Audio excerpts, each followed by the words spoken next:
사망으로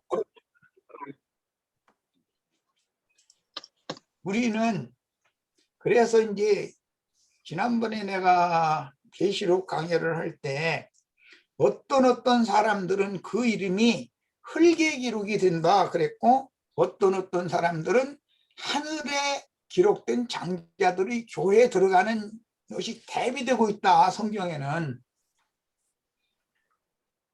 내 이름이 흙에 기록이 되면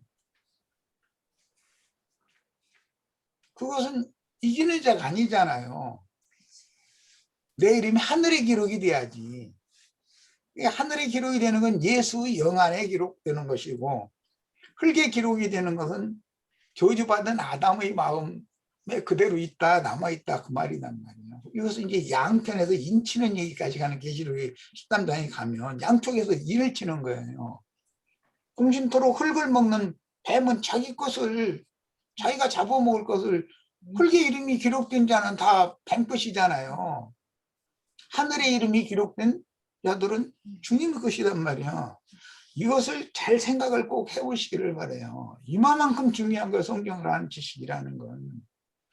오늘 뭐 내 얘기 좀 생명 얘기하다 보니까 길어졌는데 마침 생각이 나서 오늘 내가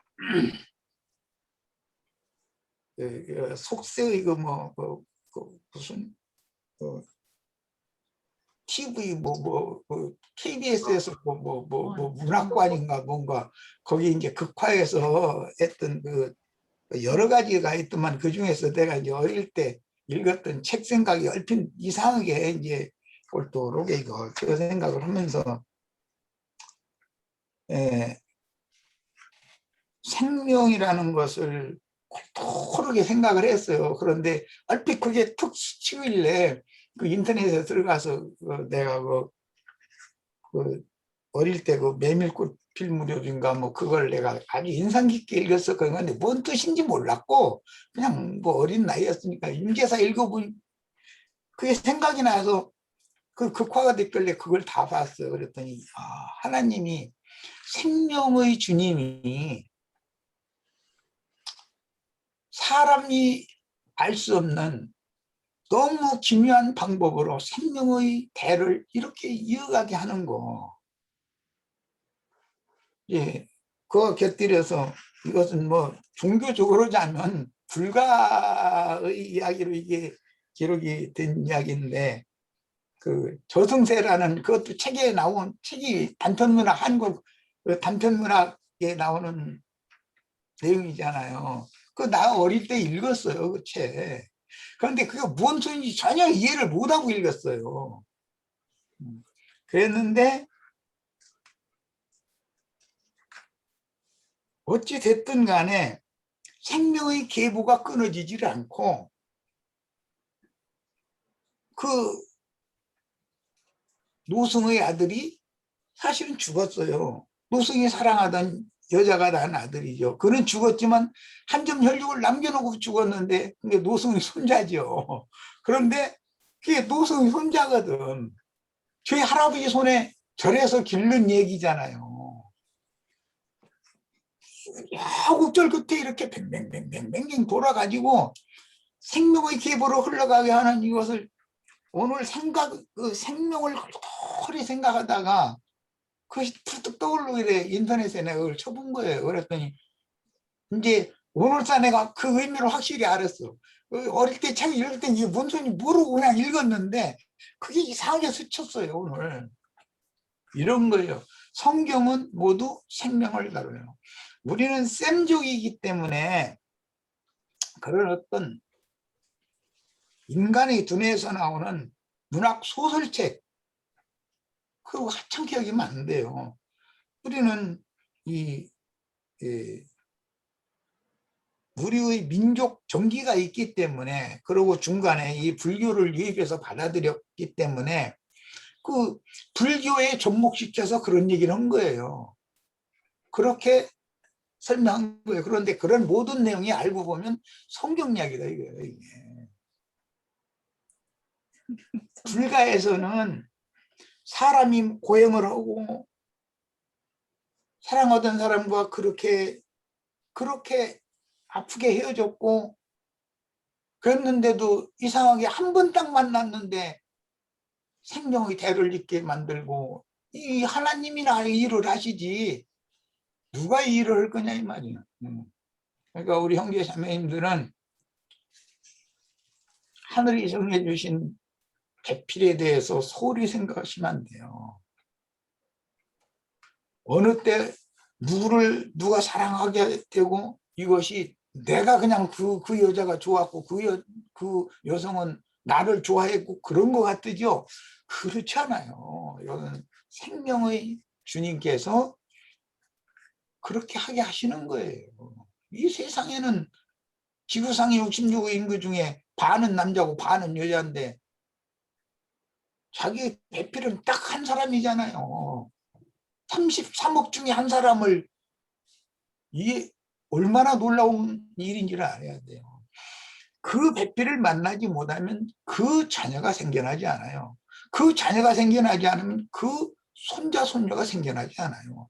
이게 하나님은 이런 모든 것들을 다 관장하신 주장하시는 전능자라는 걸 꼭 믿으셔야 되겠어요. 생명 얘기를 하다가 이제 이런 얘기까지 했어요.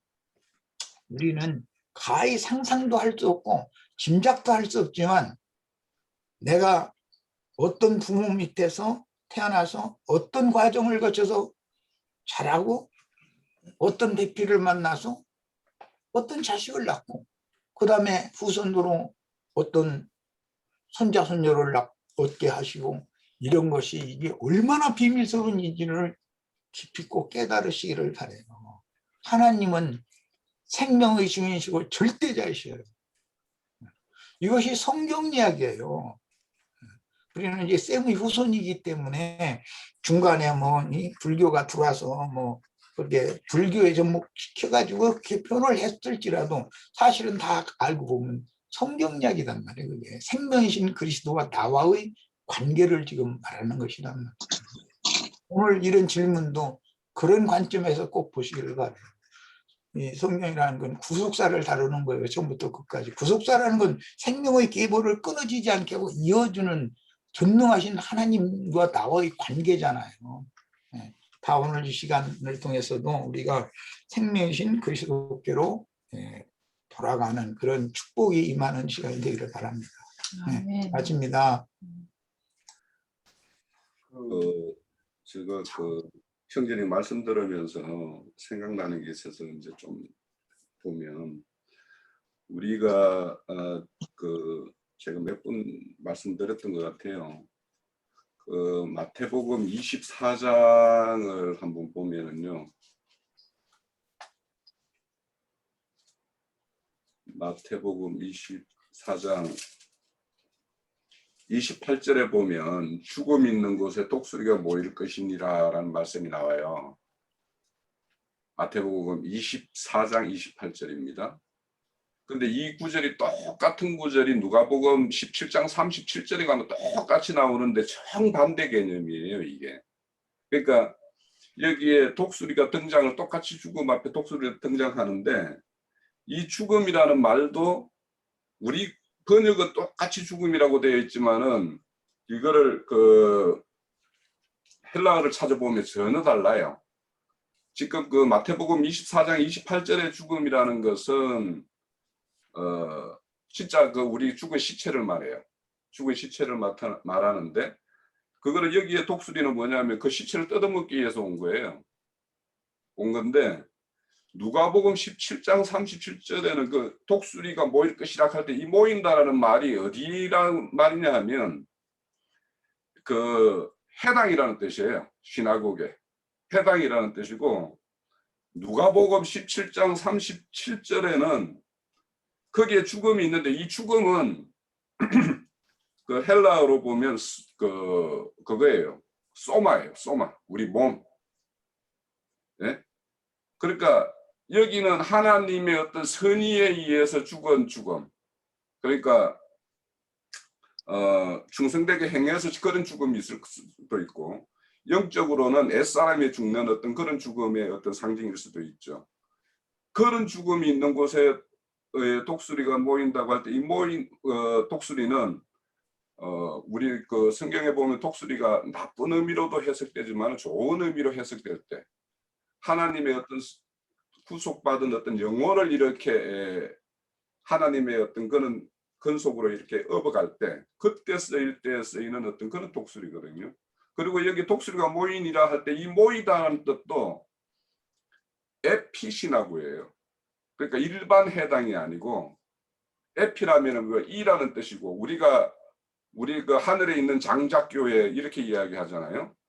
그런 것처럼 그런 어떤 위에 있는 모임, 하늘 차원에 있는 모임, 이런 모임을 이제 이야기하는데, 그러면 이제 저는 아까 형제님 그 말씀을 들으면서 가장 우리가 그러면 나무에 걸려 죽었다 할 때 그 나무가 뭐냐? 이게 아까 형제님이 말할 때 그게 뭐냐면 갈라디아서 3장 13절에 딱 그게 거기에 있는 것 같아요. 그걸 갈라디아서 3장 13절 이걸 보기 위해서 이제 앞서서 말씀을 드렸고,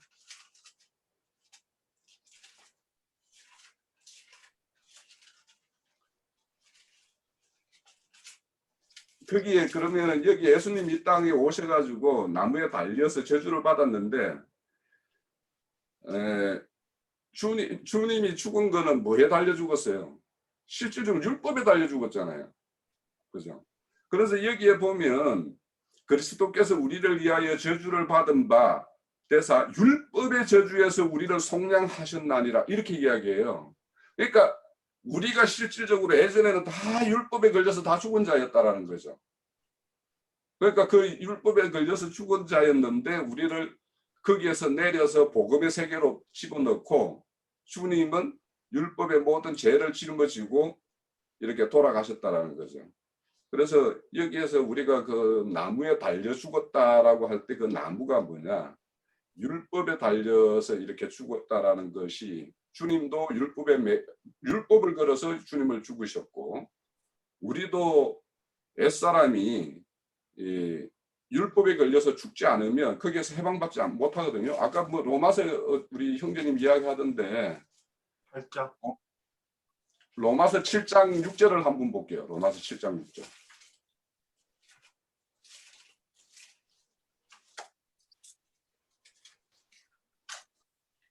로마서 7장 6절에 보면 이제는 우리가 얽매였던 것에 대하여 죽었으므로 율법에서 벗어났으니 그러므로 우리가 영의 새로운 것으로 섬길 것이요 율법의 조문에 묵은 것으로 아니할 것이라. 그러니까 우리가 율법으로 섬겼던 그 상태, 그것이 나무에 달려서 죽은 상태가 율법으로 섬기고 있었던 그 상태가 나무에 달려 있었던 상태이고 그걸로부터 이제 해방시켜서 거두어져서 뭐 이렇게 매장된다라는 거. 그러니까 매장된다라는 것이 결국에는 그게 안식에 들어가는 거고 안식에 들어간다는 것은 복음의 어떤 세계에 이렇게 가입된다라는 것일 것이고 그렇게 해서 우리가 율법의 저주에 걸려서 지금까지 죽은 자처럼 되어 있었는데 우리가 그렇게 해방받았고 저는 이제 아까 그걸 이렇게 그 신명기 그걸 보면서 지금 우리에게 율법에 걸려가지고 죽은 자인데 스스로 살았다고 하는 자들이 있잖아요. 그러니까 우리가 참 복음의 말씀을 가지고 가서 그 자를 완전히 죽여서 그 자를 매장을 시켜줘야지만이 그 자가 해방이 되는 것이기 때문에 그래서 우리가 그 죽은 자, 실상은 죽었는데 스스로는 살았다고 하는 자, 그 자들을 완전히 매장시키는 것까지를 우리가 끝내줘야지만이 그를 완전히 해방시킬 수 있다라는 것이 이 신명기 21장의 말씀의 핵심이 아닌가 이런 생각이 좀 들었어요. 그 죽은 자를 장사하게 하라는 말씀도 있지 않습니까?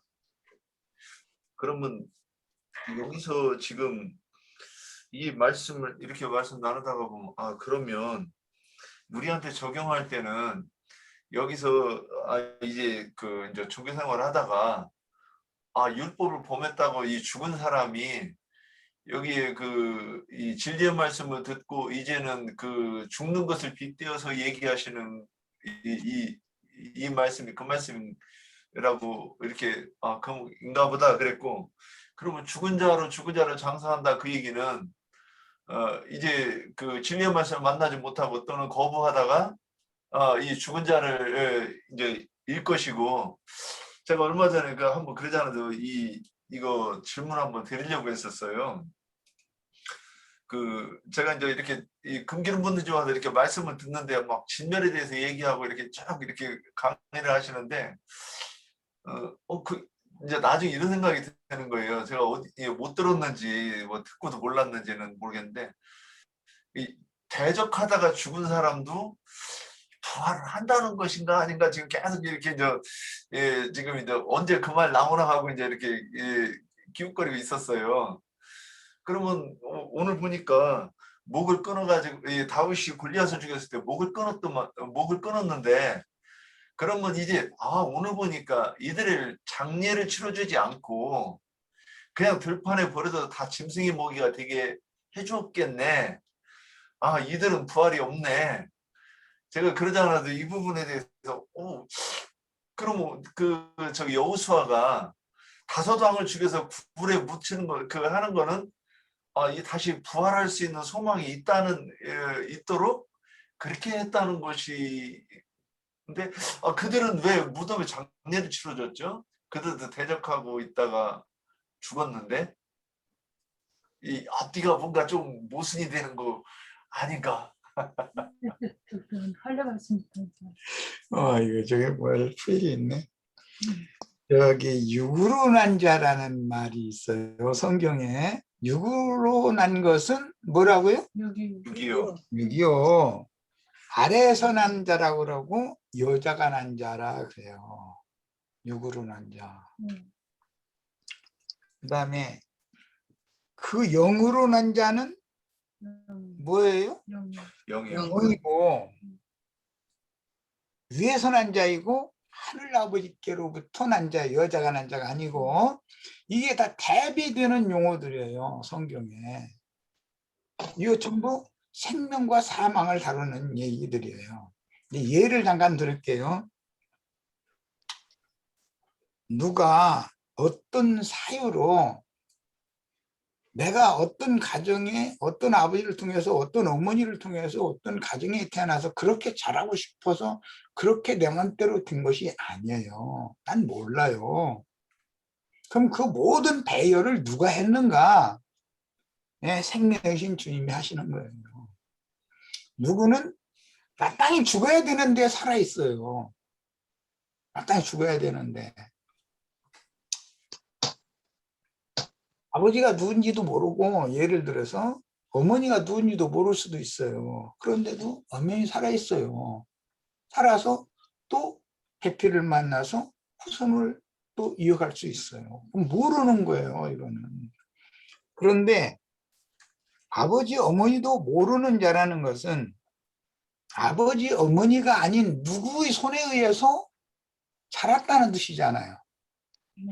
과원에서 자랄 수도 있고 의부의 손에서 혹은 의모의 손에서 자랄 수도 있어요. 어떻게 자랐는지라는 것은 우여곡절이 많을 수가 있어요. 그래도 그 사람이 생명이신 주님의 세계로 회개하고 돌이켜서 돌아갔다면, 돌아갈 수만 있다면 그 사람 복 있는 사람이에요. 행복한 가정에 태어나서 좋은 여건에서 어린 시절을 잘 지냈고 또 세상에서 성공해서 무슨 의사가 되고 판검사가 되고 뭐가 됐어. 그랬어도 자기 생명의 근원자이신 주님께로 돌이킨 적이 없고 주님이 그를 받아주신 적이 없으면 그는 지옥 자식이잖아요. 버려진 자잖아요. 이걸 생각해야 되겠어요. 그럼 오늘 이상하게 이게 나무에 달린 자 얘기하다 보니까는 심각한 얘기를 자꾸 하게 되네. 생명의 부활이라는 말이 있고 심판의 부활이라는 말이 있어요. 똑같은 사람이 죽은 건데 누구는 생명의 부활로 일으킴을 받을 수 있어요. 그런데 누구는 육신의 몸이 죽은 건 똑같아요. 그런데 그거는 생명의 부활에는 참여하지 못하고 심판의 부활로 일어나서 영원한 심판에 들어갈 수밖에 없는 경우가 있어요. 아까 의사, 판검사 뭐 이제 이런 얘기했는데 그냥 그과 그 예를 드는 거예요. 누구는 그 부모가 누군지도 몰라요. 그런데 누군가는 그를 맡아서 길러줬기 때문에 그게 살아남는 거잖아요. 그거 뭐 전쟁을 경험할 수도 있고 뭐 여러 가지 우여곡절을 경험할 수가 있어요. 그런데도 살려면 살아요. 난 그걸 확실하게 믿어요. 저 사람은 절대 죽을 수 없는 사람이라고 사람들이 다 생각하고 있어요. 그런데 어느 날 죽었다고 그래요. 길 가는데 뭐 집이 무너져서 죽었다느니, 버스가 굴렀다느니, 뭐 비행기가 떨어졌다느니, 이건 모르는 거예요. 살아있으나 산 것이 아니에요. 그죠? 그 부모가 누군지도 알지 못하지만 후손이 살아있으면 그 후손의 부모는 죽은 것이 아니에요. 죽었으나 죽은 것이 아니에요. 살아있는 현재의 나와 생명이 계속 유전되고 이어지고 있는 거예요. 이걸 잘 생각해 보시기를 바라요. 그래서 우리는 이제 다시 부탁드리고 이제 우리 지체들에게 축복 임하기를 바라서 하는 말인데, 율법은 육을 죽이고 영혼을 회개시켜서 그 영이신 주님께로 돌이키게 하는 역할을 하는 거예요. 율법이 없으면 구원받을 사람이 없어요. 율법의 역할이 있는 거예요. 그 율법을 먼저 주시는 거예요. 그래서 율법은 하는 일이 뭐냐면 옛사람, 육에 속한 사람을 죽이고 속사람, 겉사람을 죽이는 대신 속사람을 돌이키게 하는 역할을 해요. 돌이켜서 생명의 주님께로 돌아가게 하는 역할을 해요. 그러려면 아까 내가 이제 극단적인 예를 든 건데 아버지가 누군지 어머니가 누군지 모르는 자니까 당연히 죽었어야 되는 사람이에요. 다른 사람에 비하면 보호자가 없으면 죽을 수밖에 없잖아요. 어린 것이 보호자가 없으면 어떻게 살아요. 그런데 자신도 모르게 자기가 오늘날 현재도 살아있다 이거예요. 그리고 어떠한 배필을 만나게 해서 어떠한 자유선을 또 얻게 하셨다 이거예요. 그럼 그는 사람의 생각에 저 사람은 당연히 행복하게 잘 살아야 될 것 같고 나는 당연히 죽었어야 되는데 어느 날 보니까 뭐 어떤 사람이 갑자기 뭐 무슨 뭐 다리가 갑자기 무너져가지고 뭐에서 지나가던 차가 이렇게 깔려서 죽었다더라 뭐 이런 얘기 나오죠. 얘기 자는 얘기 얼마나 많아요. 우리 지금 육신의 몸이 살아서 돌아다니니까 산 것 같으죠. 그렇게 생각하면 하나님을 모르는 사람이에요.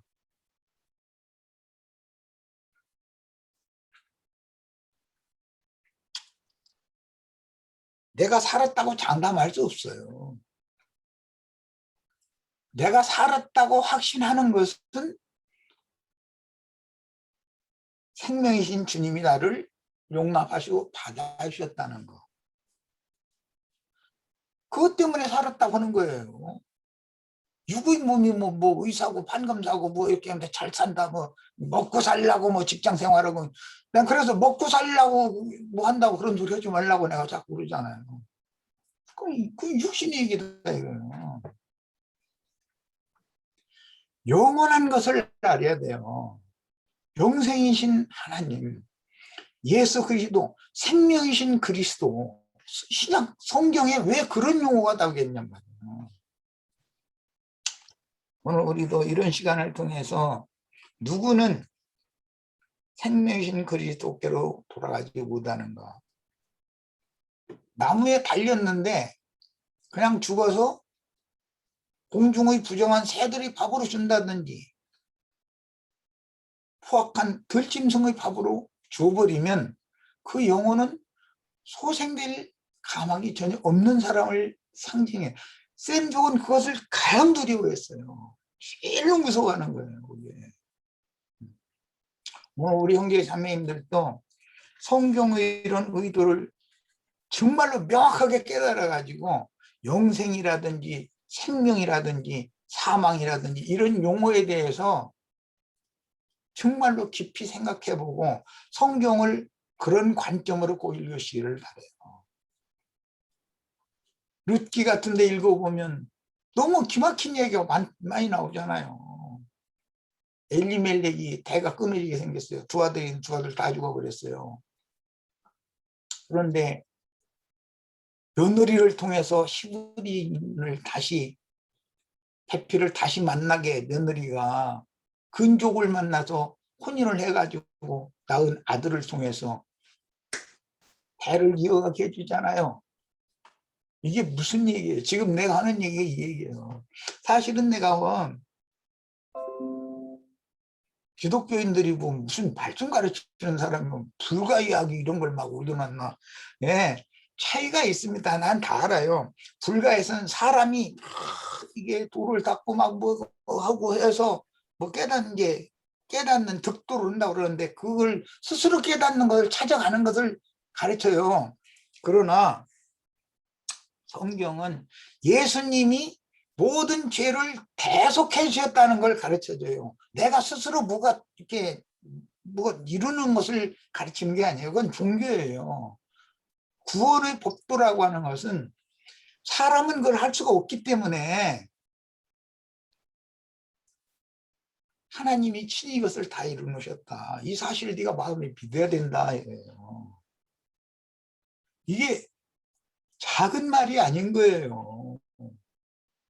누구든지 그분을 주와 그리스도로 믿기만 하면 다 구원을 얻는다고 하는 이 말이 이게 그냥 입에 붙은 말로 하는 그런 싸구려 복음 얘기가 아니에요. 깊은 이해가 있고 우리가 어떠한 행복자인지에 대해서 정말로 눈물 흘리면서 다 감사하시기를 바라요. 남은 인생은 1분 1초라도 주님의 은혜를 잊지 말고 매 순간을 감격하고 감사해 가면서 남은 인생 잘 경영하시길 바랍니다. 네, 마치겠습니다. 아멘. 아, 이거 참. 여자는 여자 역할하고 남자는 남자 역할하고 여자와 남자 각각 따로 역할이 있다라는 소리예요. 그거. 아, 그래요? 네. 아멘.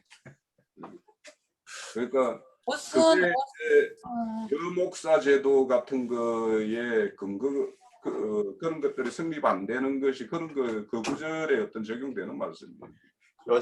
여자가 남자인 척한다 이 얘기죠. 그렇죠. 옷은 예, 그런데 옷은 남자가 여자 옷을 입는다고 하는 거는 그럼 남자가 여자인 척한다는 얘기인가? 이게 여자가 남자 옷 입는다는 거는 이해를 하겠는데요.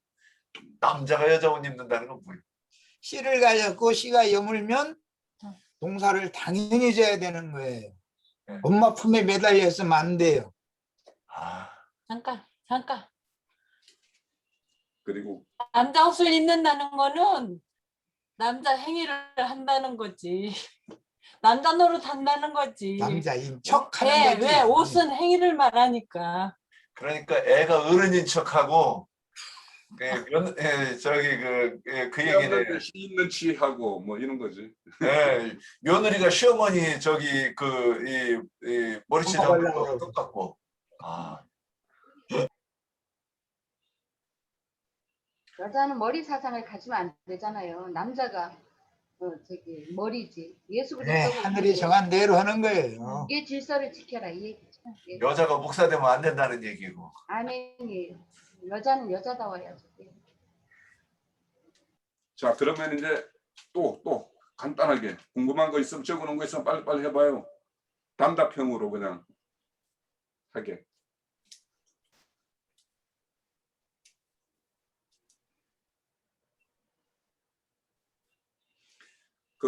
신명기 21장 12절에 보면 그 저 여자를 포로 잡았을 때 그 여자의 머리를 밀고 손톱을 베고 뭐 하는 말이 나와요.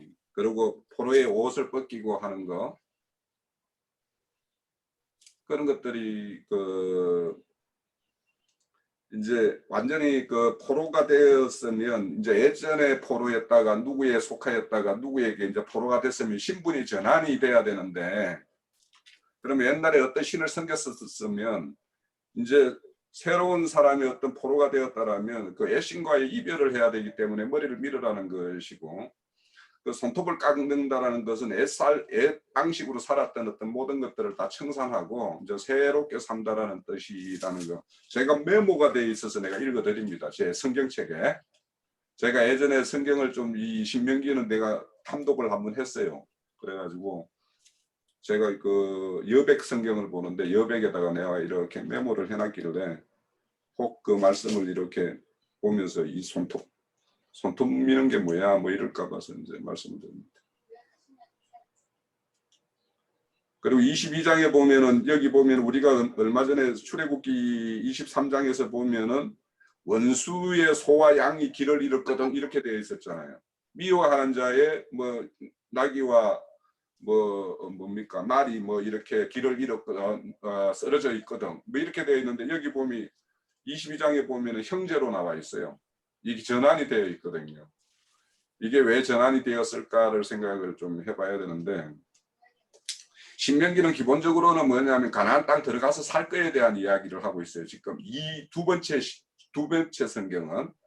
그렇기 때문에 출애굽해서 강약기를 행하는 동안에는 그렇게 그런 걸 쓰러지게 하고 하는 것들은 종교 지도자들이 하는 것이기 때문에 그냥 거기에서는 원수고 미운 자들이 되는 것이고, 이제 신명기는 하나님의 약속의 땅에 들어가서 이제 진짜 교회 생활을 하는 것이기 때문에 창교회 생활을 하는 것이기 때문에 이제 형제의 소와 양이 이렇게 전환이 되는 걸로 이렇게 제 메모가 이렇게 되어 있어요. 예전에 봤을 때.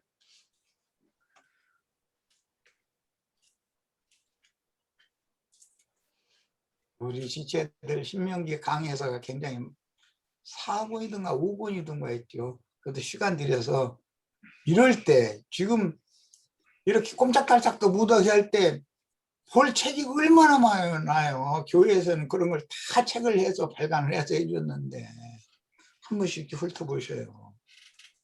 그러길 바랍니다. 자, 질문이 언뜻 생각이 안 나면 없는 걸로 알면 되죠. 자, 그러면